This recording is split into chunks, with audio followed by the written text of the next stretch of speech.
Hi. So, this is Texadian. You're seeing me without any makeup today, obviously. I just got home from work, or got home from work and didn't see anything about this until just just now. It's a little after 10. It'll probably be a little while before I'm able to upload this. I've got two screaming kids in my house right now. Not my own, but my niece and her friend who are spending the night. So it's a late night. And I just wanted to say, so tomorrow is election day here in Canada. I know who I'm voting for. I'm voting for Carney. I think that if there's anyone in the world who is qualified to handle, sorry, I don't know what, I guess I'm just tired. My eyes look really red as I'm looking at my screen now. But if there's anyone in the world who is qualified to handle the economic shitstorm that Trump has unleashed on the entire world, that I can't think of anybody better than Carney. So, I mean, I generally vote Liberal or NDP anyways. That's just kind of my bent. But I think in this election specifically, and with what's going on right now, that Carney is definitely, for me, the right choice. I mean, we'll see how it goes. I mean, Polyev is just barely down in the votes right now, like 3% to 5% ish. And he was up at 20% plus for quite a while. So we'll see how Canadians actually vote. Luckily, I live in a country where even if Pierre Poilievre wins, I'm not worried about losing our democratic process. I'm not worried about losing. I mean, there are some things I'm worried about losing, I guess, because Poilievre has shown quite a Trump penchant, let's say, if that's the right word, but just a propensity to be very Trump-like when he thinks it is advantageous to him. And that scares me. But in general, American politics are, well, you can't see my arms out here, but they're way out at the sides. Let's say their American politics are like this, and Canadian politics are more like this. Or I guess for you guys, it would be the opposite way, right? Whatever's on the left. Like Canadian politics are more like this. Like even the conservatives would be considered liberals in the U.S. So, or at least rhinos at the very, very least. But I hope all my fellow Canadians get out and vote tomorrow, because at least participating in our democratic process is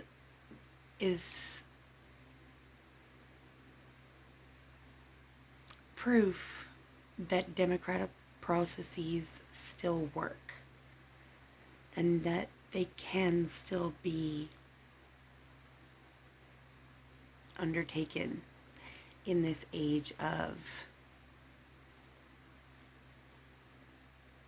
what looks like undermining of democratic processes in our southern neighbors. So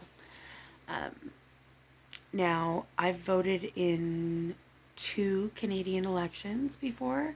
For the first couple of years, I didn't feel comfortable voting in Canadian elections. The first couple of years I lived here, I should say. Mostly because I wasn't familiar enough with Canadian politics to feel like I should be voting. It's taken me quite some time, but I did vote in the last 2 elections because I had studied up on them and things like that. Earlier, I was at school and wrapped up in my own life and things like that. And I felt it wasn't right to vote in a way when I hadn't, in any way actually, when I hadn't actually done the research. I didn't know the different platforms or policies or etc., etc. Which I think is still, like, if I were to move to another country and all of a sudden get citizenship, not that that's what happened to me. I was born with Canadian citizenship. It's just that I didn't live here till 18. But if I all of a sudden moved to another country and got citizenship and was allowed to vote, I think it would take me at least an election to make sure I got the scope of everything that's going on and the different dynamics, things like that. I firmly believe that people who don't know what they're voting for should not vote. That being said, I think everybody should inform themselves on what is up for vote. It's just that if you don't know what you're voting for, that's how you end up with a Trump. When you haven't properly informed yourself, but you've been voting Republican all your life, and your preacher says if you don't vote Republican, you're going to hell. Which, let me tell you, growing up in Texas, I saw many times where the preacher, the reverend, the whatever, would tell their congregations, if you don't vote Republican, you're voting for babies to die, and you're voting for the sin of gayness. Like, it's a sin. Like, oh my God. I mean, even the Catholic Pope Francis, who just passed, acknowledged the existence of gay Catholics and embraced them. So, like, when you're farther right-wing than the Catholic Church, you're probably a little bit off the deep end. Just saying. But anyways, as I said, I hope all my fellow Canadians get out there and vote. Particularly, hopefully, I should say, you know who and what you're voting for before you vote. This is just a little story that I had happen to me tonight. I have a coworker who just turned 18, maybe 5-6 months ago. And so this will be her first time voting. And I said, well, do you know who you're going to vote for? You don't have to tell me, but do you know? Like, do you already know who you're going to vote for? And she said, no, actually, it's my mom is making me vote, and so she's going to tell me who to vote for. What? So I kind of reiterated to her the point that if you don't know what you're voting for, you personally, then you shouldn't necessarily vote. Because your mom's generation and our generation have very different priorities.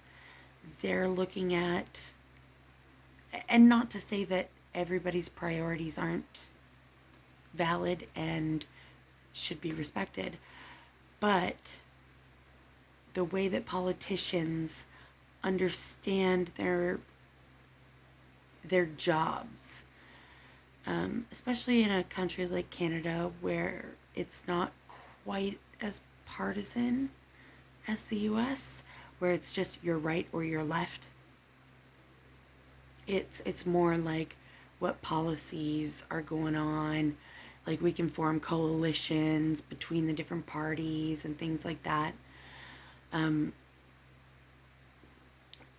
Whoever you vote for, or at least even the National Party, once they kind of aggregate all the data on what people voted about or what people voted for, should know what it was that people were voting for to see the best outcomes, right? And just voting based on your mom is a different generation than you are, has different priorities than you do, has different challenges than you do. She's worrying about retirement. She's worrying about things like that. You're worrying about getting first time housing, paying for school, things like that. So it needs to be represented in a fair way so that those issues can be tackled based upon priority, right? Now, obviously in Canada, we do have quite a high aging population. So I know that, retirement and healthcare and things like that will be predominant in most of the voting sectors. But at the same time, if you're an 18-year-old, like my coworker, do you really want them thinking, oh, well, all our constituents already have housing, so it's not a big deal? Well, you're looking at $2,500 rents for a one-bedroom apartment. Like, that's ridiculous. That doesn't help you at all. You have to, honestly, I'm a true believer in you have to vote for your own self-interest. Or at least your ideals. And to be fair, for me personally, like I said, I think there are a couple things that the Poilievre campaign has done well. They've done particularly well on talking about, like, we don't want just the same. But at the same time, I feel like Mark Carney is not the same as Trudeau. Trudeau was very idealistic. Carney is very pragmatic. Very, like, here are the facts. Here are the facts. Here's what we're going to do to counteract those facts, to act in opposition, to make those facts change. And with his experience, I mean, if you could find one person on this planet who could guide us through an economic turmoil like these United States tariffs, would it not be the very first person who was not born in the UK to become the Bank of England, or to become the governor of the Bank of England? Like, that is a once in a generation kind of economist. And if you want somebody who knows economics running the government, as you probably should in this massive trade war, economics, turmoil kind of environment, why is Carney not the best person? Like, to me, I can't think of a better candidate. I know a lot of people were fed up with the Trudeau government, and I get that. But Carney has really seemed to change the page. Like, getting rid of the carbon tax. You think Trudeau ever would have done that? No. Never, ever, ever. Trudeau was a liberal idealist. Carney is a centrist liberal, pragmatist, realist. So that's just my personal opinion. I don't even know if I'll post this. We'll see. But if you haven't already voted, then please go out and vote tomorrow. If you're watching from somewhere outside of Canada, hopefully this gives you a little bit of insight. If you're watching from the USA, we're elbows up. Thanks.